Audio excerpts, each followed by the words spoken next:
Good morning, dear students. Students, in today's class, we discuss very important topic of history, economic impact of British rule in India. तो students basically आज के इस lecture में हम discuss करने वाले हैं कि ब्रिटिशर्स के भारत आने पर क्या इकोनॉमिक इम्पैक्ट पड़े, कितना ड्रेनेज ऑफ वेल्थ हुआ, किस किस सेक्टर से हुआ, और सबसे बड़ी बात कि इस इकोनॉमिक इम्पैक्ट के बाद ही हमें समझ में आया कि हमें अंग्रेज़ों से आज़ादी चाहिए। ठीक है, तो स्टूडेंट शुरू करते हैं। Economic impact of British rule in India, मतलब कि अंग्रेज़ों के आने से हमारे देश की जो अर्थव्यवस्था है, जो हमारी इकॉनमी है, उस पर क्या इम्पैक्ट पड़ा ब्रिटिश रूल का, इसको हम डिस्कस करेंगे। तो स्टूडेंट्स बेसिकली इसको हमने 3 stage of British colonial parts में डिवाइड कर रखा है। ब्रिटिश कॉलोनियल रूल मींस जहाँ पर भी अंग्रेज़ या कोई दूसरी कंट्री, जहाँ पर भी अंग्रेज़ गए या फिर कोई दूसरी कंट्री ने किसी स्टेट पे, किसी कंट्री पे रूल किया है, वहाँ पर अपनी इस्टेब्लिशमेंट की है, वहाँ पर अपनी सेटलमेंट की है, उसको हम कहते हैं कॉलोनियल पार्ट। तो स्टूडेंट्स बेसिकली इसी तरीके से हमने 3 स्टेजेस में ब्रिटिश कॉलोनियलिज्म को डिवाइड कर रखा है। Number 1 is mercantile phase, second is industrial phase and third one is financial phase। तो स्टूडेंट्स अब जो चीज़ें जो ट्रेड की एक्टिविटी से रिलेटेड है वो हम कहेंगे mercantile phase। अब बेसिकली हुआ क्या, अंग्रेज आए इंडिया में ट्रेड पर्पस से थे। जो ब्रिटिश मर्चेंट्स थे उन्होंने इंडिया में सेटलमेंट शुरू की और सबसे ज़्यादा ब्रिटिशर्स ने बंगाल को अपने कब्जे में लिया। बंगाल में सबसे ज़्यादा अपनी सेटलमेंट्स की और इवन कि अपने इतने बड़े लेवल पे बंगाल में उन्होंने ट्रेड किया। बंगाल के दीवानी राइट्स, बंगाल में उन्होंने फ्री ड्यूटी राइट्स, सब कुछ अपने कंट्रोल में ले लिए। तो स्टूडेंट्स वहाँ पर से क्या होता है कि ब्रिटिशर्स अपनी ट्रेड मोनोपोली के ऊपर फोकस करते हैं। मोनोपोली मतलब किसी एक ही पर्सन का अधिकार। ब्रिटिश कहते हैं जी अगर इस जगह पर ट्रेड हो रहा है ना, तो यहाँ पर सिर्फ हमारा राइट होना चाहिए, ठीक है, सिर्फ हमारी चीज़ सेल होनी चाहिए और किसी की चीज़ नहीं सेल होगी। तो उस चीज़ के लिए क्या किया अंग्रेज़ों ने, भारत में ट्रेड शुरू किया। सबसे पहले रॉ मटेरियल इंडिया से फ़ॉरेन ले जाना, फिर वहाँ से पैक्ड फिनिश्ड गुड्स जो है इंडिया में सेल करने, और इंडियन गुड्स को फ़ॉरेन में सेल करने से रोकना। इंडियन गुड्स के ऊपर बहुत ज़्यादा हैवी आप कह सकते हो ड्यूटी इम्पोज कर देना कि मान लो अगर किसी भी इंडियन ने फ़ॉरेन में अपना कोई, यूरोप में कोई अपना सामान बेचना है, तो यूरोपियंस को उसके ऊपर बहुत सारा टैक्स पे करना पड़ेगा। जो 100 रुपये की चीज़ है ना, उसके ऊपर 500 रुपये टैक्स दो, फिर जाके वो चीज़ लो। ठीक है, तो ऐसा करने पर आप समझते हो, आप इस चीज़ को आप समझ चुके हो स्टूडेंट्स कि ऐसा करने पर क्या होगा, लोग फ़ॉरेन गुड्स खरीदेंगे ही नहीं। फॉर एग्ज़ाम्पल कि अगर टेस्ला गाड़ी है, सबको पता है कि इलेक्ट्रिक व्हीकल है, अब वो इंडिया में अगर गाड़ी सेल करना चाहता है, अगर इंडियन गवर्नमेंट टेस्ला के ऊपर इतना ज़्यादा टैक्स, इतना ज़्यादा आप कहोगे कि ड्यूटी इंक्रीज़ कर दे, ठीक है, तो इंडिया में अगर कोई पर्सन इंपोर्ट कराएगा या इंडिया में वो कंपनी अपनी गाड़ी बेचेगी, वो अपने दाम से, अपने रेट से अगर 4 गुना ज़्यादा सेल होगी, 4 गुना महंगे रेट पे सेल होगी, तो लोग उसको खरीदेंगे ही नहीं। अंडरस्टैंड। तो स्टूडेंट सबसे इम्पॉर्टेंट पॉइंट है कि ट्रेड पर्पस से अंग्रेज़ों ने अपनी मोनोपोली करनी चाहिए। तो हमें ये पता चलता है कि ब्रिटिशर्स जो हैं हमारे देश में ड्रेनेज ऑफ वेल्थ की थ्योरी जो है वो अडॉप्ट कर रहे थे। हमारे देश में से ही हमको ही चूना लगा रहे, मतलब हमारा ही सामान हम ही बेच रहे, हम हमारे देश से रॉ मटेरियल लेके जा रहे हैं, हमारे देश से कॉटन, सिल्क, ये सब कुछ लेके जा रहे हैं, ठीक है, और हम ही को ही वो चीज़ फिनिश्ड गुड करके कॉटन की शर्ट बना के सेल कर दी, सिल्क की शर्ट बना के सेल कर देनी। तो मीन्स वो चीज़ जो है हमें ही सेल कर रहे, तो मतलब हमारा सामान हमको ही चिपका रहे हैं। तो इट मीन्स कि ब्रिटिशर्स की आइडियोलॉजी क्या थी मर्केंटाइल फेज में, कि ट्रेड मोनोपोली वो कर सकें। ठीक है, नेक्स्ट है students industrial phase. Industrial phase means हमारे देश की जो हैंडीक्राफ्ट इंडस्ट्री थी उसको टोटली तबाह कर दो, टोटली ख़त्म कर दो। जो भी हैंडीक्राफ्ट इंडस्ट्री क्या होता है स्टूडेंट्स, मींस जो भी सामान, जो भी चीज़ें हम देखते हैं हमारे इंडिया में लोग हाथ से बनाते थे, मान लो सिलाई कढ़ाई करके, या फिर कोई हाथ से बनाए हुए कोई भी किसी भी प्रकार के कोई स्टैचू XYZ, कुछ भी ऐसी चीज़ें होती हैं, तो हम कह सकते हैं हैंडीक्राफ्ट इंडस्ट्री। अंग्रेज़ों ने क्या किया, ब्रिटिशर्स इंडिया में मशीन प्रोडक्ट सेल करने लग गए। ठीक है, जो मशीन में बने हुए कपड़े हैं, मशीन में तैयार हुई शर्ट, पैंट, XYZ सब चीज़ें जो मशीनों से मशीन गुड्स इंडिया में सेल करनी शुरू कर दी। अब मशीन गुड्स जो थे वो as compared to handicraft goods बहुत ही ज़्यादा चीप थे, बहुत ही ज़्यादा सस्ते रेट पे लोगों को अवेलेबल थे। तो अंग्रेज़ों ने क्या किया, कहते जी मशीन गुड्स को और ज़्यादा कम रेट पे इंडिया में सेल करो और अपने ट्रेड की मोनोपोली बना के रखो, ताकि इंडिया की जो हैंडीक्राफ्ट इंडस्ट्री है वो टोटली ख़त्म हो जाए।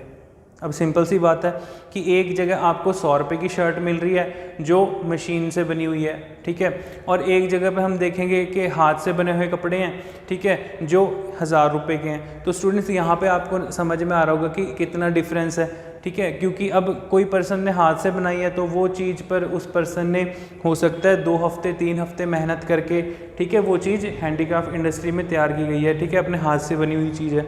मशीन में वो चीज़ 2 घंटे में तैयार हुई पड़ी है। तो फटाफट प्रोडक्शन इंक्रीज़ होगी मशीन गुड्स की, प्रोडक्शन इंक्रीज़ हुई, मार्केट में उस चीज़ की सप्लाई बढ़ा दी, वो चीज़ें धड़ल्ले से सस्ते रेट पे बिक रही हैं, जिससे कि क्या इम्पैक्ट पड़ा, हमारी कंट्री का जो हैंडीक्राफ्ट इंडस्ट्री था वो टोटली ख़त्म हो गया, जो लोगों का अपना बिजनेस था वो टोटली समाप्त हो गया, जिसके कारण कि क्या इम्पैक्ट पड़ा, बहुत बड़े लेवल पे हमारे देश में हैंडीक्राफ्ट इंडस्ट्री ख़त्म हो गई। तो किस कारण हुई, इंडस्ट्रियल फेज के कारण, अंग्रेज़ों ने ज़्यादा से ज़्यादा अपनी इंडस्ट्री लगानी शुरू की, ठीक है, तो उसका बहुत बड़ा इम्पैक्ट पड़ा। Next is financial phase. India में बैंक्स ओपन करना, टेलीग्राम सिस्टम ओपन करना, पोस्टल सर्विस ओपन करना, और सबसे बड़ी बात रेलवे डेवलप करना, डेवलपमेंट ऑफ रेलवे, PWD, इन सबको डेवलप करने में ब्रिटिशर्स ने इंडिया में बहुत बड़े लेवल पे इंडियन रिसोर्सेज का ही यूज़ किया। क्लियर। और सबसे बड़ी बात, इसका जो ज़्यादा बेनिफिट किसको मिलना था, अब इंडिया में बेसिकली आज के डेट में रेलवे, ट्रांसपोर्ट, आपकी रोड्स, पोस्टल सर्विस, हर एक चीज़ का बेनिफिट आज की डेट में तो इंडियंस ही उठा रहे हैं, ठीक है। और हम कह सकते हैं कि वो एक डेवलपमेंट का जो फेज़ था वो ब्रिटिशर्स हमारे देश में करके गए, लेकिन उन्होंने डेवलपमेंट की क्यों, उन्होंने बैंक्स क्यों बनाए इंडिया में, ठीक है। फर्स्ट जो अवध बैंक था वो क्यों 1881 में बना, ठीक है। फर्स्ट टाइम इंडिया में रेलवे क्यों शुरू हुई, फर्स्ट टाइम टेलीग्राफ सिस्टम या फिर पोस्टल सिस्टम इंडिया में क्यों अंग्रेज़ों ने शुरू किया, इसका सबसे बड़ा कारण ये था, ये अंग्रेज़ सब कुछ अपने बेनिफिट के लिए कर रहे थे, ठीक है, अपनी फाइनेंशियल इंक्लूजन करने के लिए, अपनी फाइनेंशियल डेवलपमेंट करने के लिए।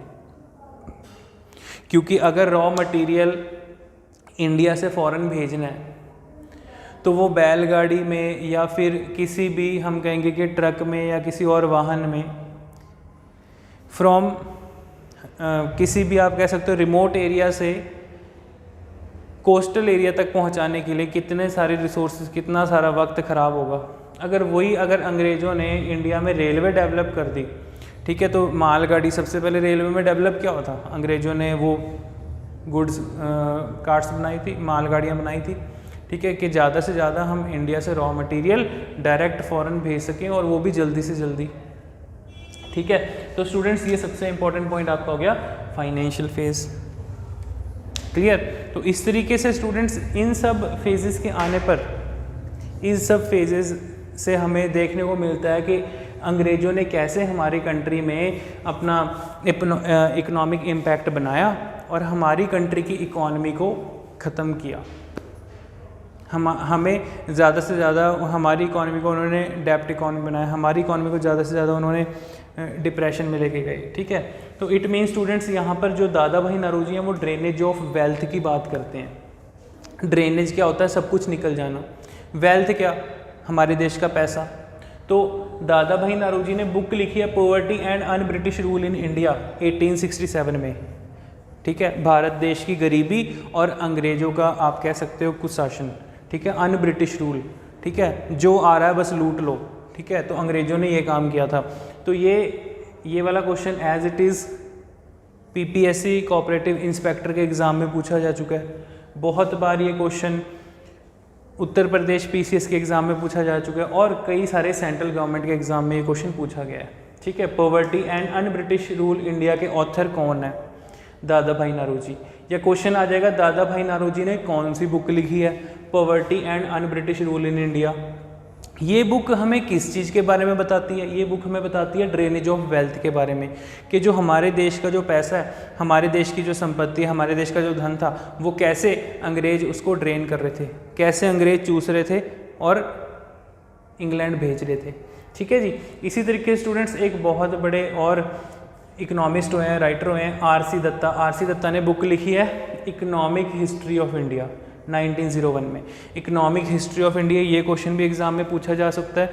ठीक है, आपको पता होना चाहिए इकोनॉमिक हिस्ट्री ऑफ इंडिया किसके बारे में बात कर रही है? हमारे देश की अर्थव्यवस्था के बारे में, जो अंग्रेजों के समय पे थी। क्लियर? तो अंग्रेजों ने, ब्रिटिशर्स ने हमारे देश में जितनी ज़्यादा एक्सप्लॉयटेशन की है, वो इन्होंने इस बुक में सारा कुछ डिटेल में लिखा है कि ब्रिटिशर्स ने कैसे हमारे कंट्री के पीजेंट्स, फार्मर्स से ज़बरदस्ती वो खेती करवाते थे। ठीक है, इंडिगो की खेती करवाते थे ज़बरदस्ती, अपने प्रॉफिट के लिए कमर्शियल गुड्स की खेती करवाते थे। ठीक है, कमर्शियल प्रोडक्ट्स की चीज़ों की प्रोडक्शन करवाते थे कि जो इंटरनेशनल मार्केट में महंगे रेट पे बिके। ज़्यादा से ज़्यादा चाय पत्ती की खेती करो, ज़्यादा से ज़्यादा टबैको की खेती करो। ठीक है, ज़्यादा से ज़्यादा जो डाई होती है, इंडिगो होती है, ठीक है, उसकी खेती करो ताकि कपड़ों पे डाई रंगी जा सके। ठीक है, अच्छी क्वालिटी की डाई इंटरनेशनल मार्केट में हम महंगे रेट पे बेचें। तो ये सब तरीके थे अंग्रेज़ों के इंडिया में ड्रेनेज ऑफ वेल्थ को लेके। ठीक है, हमारे देश की इकॉनमी को ख़राब करने को लेके। तो आई होप स्टूडेंट्स आपको ये बेसिक पॉइंट समझ में आ गया होगा। ठीक है, नेक्स्ट इंपॉर्टेंट पॉइंट है स्टूडेंट्स, आगे देखें, land revenue system. Land revenue system क्या होता है स्टूडेंट्स? मतलब कि अंग्रेज़ों ने जो हमसे टैक्स वसूलना, ठीक है, हमसे जो भूमि कर, हमसे जो लैंड टैक्स, हमसे जो भी लैंड में हम प्रोडक्शन कर रहे हैं उस चीज़ को एज अ टैक्स के रूप में हमसे कलेक्ट करना, वो था लैंड रेवेन्यू सिस्टम। तो सबसे पहले जो आया था वो था permanent settlement. Very very important question, सीधा क्वेश्चन एग्जाम में पूछा जाता है, परमानेंट सेटलमेंट को किसने इंट्रोड्यूस किया था? आंसर इज लॉर्ड कॉर्नवालिस, जिसको father of Indian civil servant भी कहा जाता है। स्टूडेंट्स, लॉर्ड कॉर्नवालिस ने पहली बार इंडिया में परमानेंट सेटलमेंट किया। किसका परमानेंट सेटलमेंट? आपको पता होना चाहिए होता क्या है। Permanent settlement means land revenue system को सुधारा। ठीक है, इसमें उसने क्या किया जी? Introduce in Bengal, Bihar, Orissa. कहाँ कहाँ पर उसने परमानेंट सेटलमेंट किया? बंगाल, बिहार, उड़ीसा। पहले ये पूरा रीजन एक ही हुआ करता था बंगाल के अंडर ही। ठीक है, and districts of Banaras and north district of Madras by lord Cornwallis in 1793। मतलब कि अंग्रेज़ कहते कि जो भी किसान उगा रहे हैं खेतों में, किसी भी चीज़ की प्रोडक्शन कर रहे हैं, ठीक है, उसका 10/11 हिस्सा जो है वो एज अ लगान, एज अ टैक्स हमको पे करेंगे और 1/11 पोर्शन वो अपने पास रखेंगे। देखो कैसी सिस्टम बना दी अंग्रेजों ने। और ज़मींदारों को कह दिया कि ये कलेक्ट करना आपका काम है। ठीक है, जैसे मान लो सरकार किसी चीज़ का ठेका दे देती है कि ये काम होना चाहिए, अगर नहीं होगा तो इसकी भरपाई तू करेगा। ठीक है, अगर होगा तो सही है, हमको ला के दो। ठीक है जी, तो किसने किया? लॉर्ड कॉर्नवालिस ने। देन ये क्वेश्चन एग्जाम में पूछा जाता है स्टूडेंट्स, बहुत इंपॉर्टेंट है। John sure plan the permanent settlement. Permanent settlement की प्लानिंग किसने की? ये किसका आइडिया था? इम्प्लीमेंट जब हुआ उस समय देश का गवर्नर जनरल तो ये था लॉर्ड कॉर्नवालिस। जिस समय इम्प्लीमेंट होता है उस समय भारत का गवर्नर जनरल कौन था? Lord Cornwallis. लेकिन ये किस अंग्रेज अफसर का आइडिया था? ये था जॉन शोर का। सो जॉन शोर जो था, सर जॉन शोर, ठीक है, John Shore plan the permanent settlement, इसका आइडिया था। इसने कहा ये चीज़ इम्प्लीमेंट करो। ठीक है, बिकॉज इंडिया में हम देखते हैं एग्रेरियन पॉलिसीज़ बहुत अच्छी हैं बनाने के लिए। इंडिया में एग्रीकल्चर ये कहते हैं और तो कुछ है नहीं। ज़्यादा से ज़्यादा जो हम निकाल सकते हैं किसानों से, पीजेंट से, ठीक है, वो कलेक्ट करो। Ryotwari settlement, students, Ryotwari settlement भी लैंड रेवेन्यू सिस्टम का ही पार्ट है। Ryotwari settlement it was introduce in Bombay, Madras in 1820 by Thomas Munro and Charles Read. बहुत इंपॉर्टेंट क्वेश्चन है, एज इट इज़। एक बार ये SSC CGL में बहुत बार क्वेश्चन पूछा गया, सेंट्रल पुलिस एग्ज़ाम में बहुत बार क्वेश्चन पूछा गया कि रॉयतवाड़ी सेटलमेंट जो है ये किसने इंट्रोड्यूस की थी? Answer is Thomas Munro. ये अंग्रेज अफसर था थॉमस मुनरो। ठीक है, मद्रास का गवर्नर था।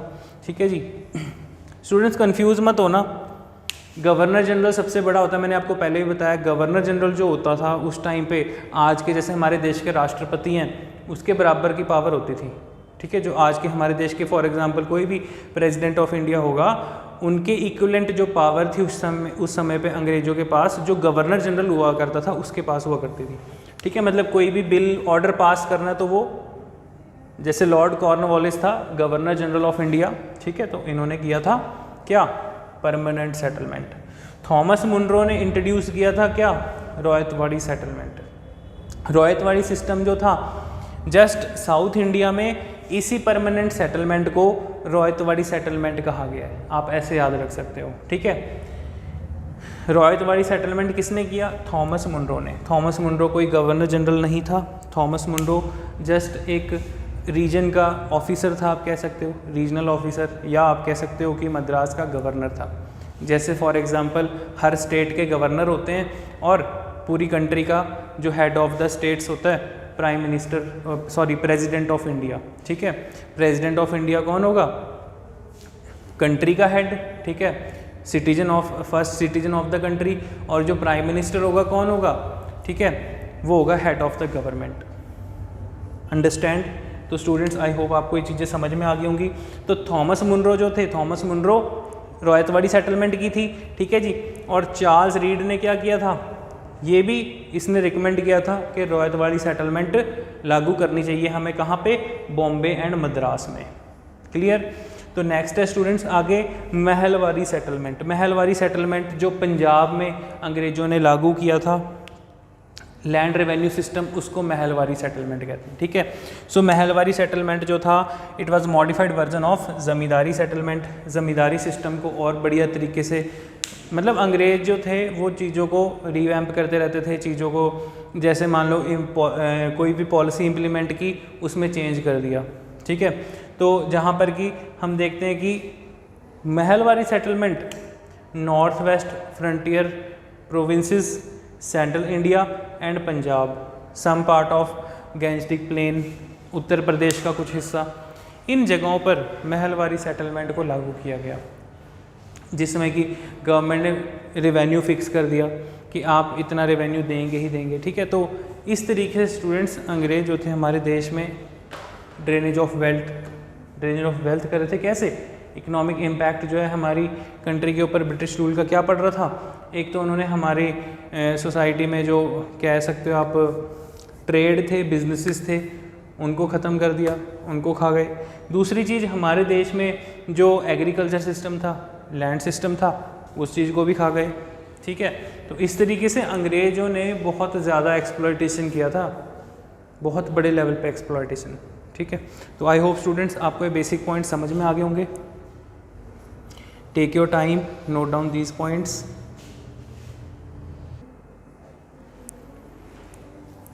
हाँ जी स्टूडेंट्स आगे देखेंगे, नेक्स्ट देखिए growth of modern education in India. तो स्टूडेंट्स जब अंग्रेज़ हमारे देश में एक्सप्लॉयटेशन कर रहे थे उस टाइम पे अंग्रेज़ों ने सोचा कि हम इंडिया में कुछ एजुकेशन डेवलपमेंट भी करते हैं। बेसिकली स्टार्टिंग फेज़ पे अंग्रेज़ों ने बिल्कुल नहीं सोचा, ब्रिटिशर्स ने बिल्कुल भी नहीं सोचा था कि हम इंडिया में किसी भी टाइप की एजुकेशन डेवलपमेंट करेंगे। लेकिन जब बाद में एक लंबे फेज़ के बाद, एक लंबे समय के बाद जब अंग्रेज़ों ने देखा कि हमने इंडिया में बहुत सारी प्लेसेस पे फैक्ट्री सेटलमेंट्स कर दी हैं, अपनी ईस्ट इंडिया कंपनी ओपन कर दी हैं। अब वो ईस्ट इंडिया कंपनी में बेसिकली ऊपर के लेवल पे तो अंग्रेज़ थे, ठीक है, ब्रिटिश मर्चेंट थे, बट लोअर लेवल पर इंडियंस को ही काम करना था। जो वहाँ पर क्लर्क होंगे, वर्कर्स होंगे, वो तो इंडियन ही होंगे। तो जिसके लिए कम्युनिकेशन गैप जो है ख़त्म हो सके, उनको इंग्लिश आनी चाहिए।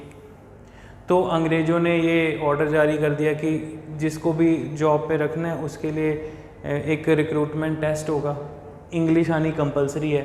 तो ये सब कुछ स्टार्टिंग के आप कह सकते हो बेसिक अंग्रेज़ों ने कुछ एजुकेशन डेवलपमेंट के लिए इंडिया में डेवलपमेंट किया था। तो डिस्कस करते हैं फर्स्ट फेज़। तो स्टूडेंट फर्स्ट फेज़ था 1758 से लेके 1812 के बीच में। इस फर्स्ट फेज़ में अंग्रेज़ों ने कलकत्ता में मदरसा ओपन किया। मदरसा क्या होता है, जहाँ पर मुस्लिम की स्टडीज़ कराई जाती है, ठीक है। मुस्लिम्स को लाइक मुस्लिम लॉ सिखाए जाते हैं, उसमें अरेबी सिखाई जाती है, ठीक है। Establish by the Warren Hastings, Warren Hastings जो बंगाल का पहला गवर्नर जनरल था, ठीक है, आपको पता होना चाहिए।